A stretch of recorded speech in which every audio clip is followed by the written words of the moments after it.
తర్వాత ద్వారకకు రాజు అయ్యాడు. కానీ సుధాముడు తన జీవితాన్ని భిన్నంగా గడిపాడు. ఒకసారి సుధాముడు తన గుడిసెకి తిరిగి వచ్చినప్పుడు పిల్లలు ఆకలితో ఏడుస్తున్నారని మరియు ఇంట్లో ఏమీ తినడానికి లేకపోవడంతో తన భార్య సుశీల బాధపడుతుందని గమనించాడు. స్వామి, ఈరోజు కూడా పిల్లలు ఖాళీ కడుపుతో నిద్రపోతారు. ద్వారకా రాజా శ్రీకృష్ణుడు నీ ప్రాణ స్నేహితుడని నువ్వు చాలాసార్లు చెప్పావు. వారు ఖచ్చితంగా నీకు సహాయం చేస్తారు. సరే సుశీల, నువ్వు చెబితే నేను వెళ్తాను. కానీ నేను అతనికి ఏమి బహుమతి ఇవ్వాలని ఆలోచిస్తున్నాను. నేను అతనికి బహుమతి ఇవ్వగలిగేవి ఇంట్లో ఏమీ లేదు. స్వామి స్వామి, ఇంట్లో కొన్ని అటుకులు ఉన్నాయి. వాటిని తెచ్చి కట్టలో కట్టి తెస్తాను. సరే సుశీల.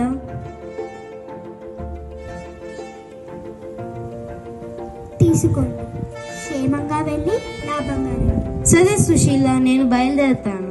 సుధాముడు కలవడానికి ఇంటి నుండి బయలుదేరుతాడు. కానీ అతని మనసు చాలా కలతి చెంది. నేను పేద బ్రాహ్మణుడు. నా పరిస్థితి దయనీయంగా ఉంది. మరి కృష్ణుడు అంత గొప్ప రాజు. కృష్ణుడు నన్ను గుర్తిస్తాడా? ఇలా ఆలోచిస్తూ సుధాముడు ద్వారకా రాజభవనంలో అనుమతి లభించక కృష్ణుడి ఇంటికి వెళ్తాడు. కృష్ణుని గృహం ద్వారం దగ్గర నిలబడి ఉన్న ద్వారపాలకుడు సుధాముడిని అడుగుతాడు.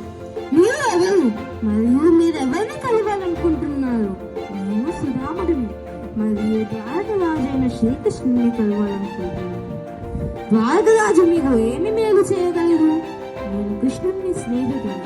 నేను అతన్ని కలవాలి. సరే, మీరు ఇక్కడే వేచి ఉండండి.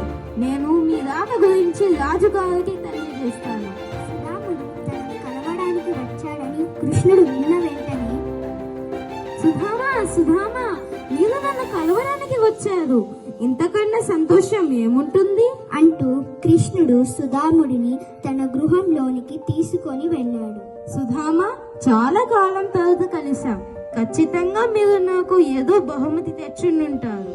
మరియు మీరు ఆ బహుమతిని దాచిపెడుతున్నారని నేను గమనించాను. ఏది ఇటీయండి.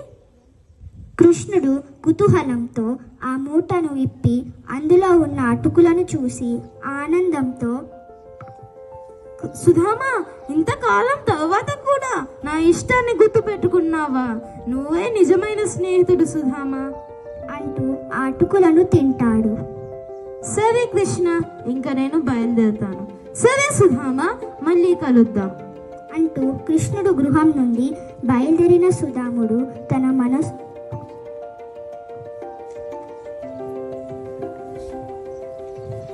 కృష్ణుడు నాకు ఏమీ సహాయం చేయలేదు. ఇప్పుడు నేను సుశీలకి ఏమి చెప్పాలి? తను చాలా బాధపడుతూ ఉంటుంది.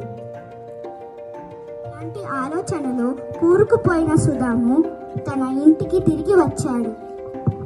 ఇదేమిటి? నా శిథిలమైన గుడిసె స్థానంలో ఇంత గొప్ప రాజభవనం ఉందేమిటి?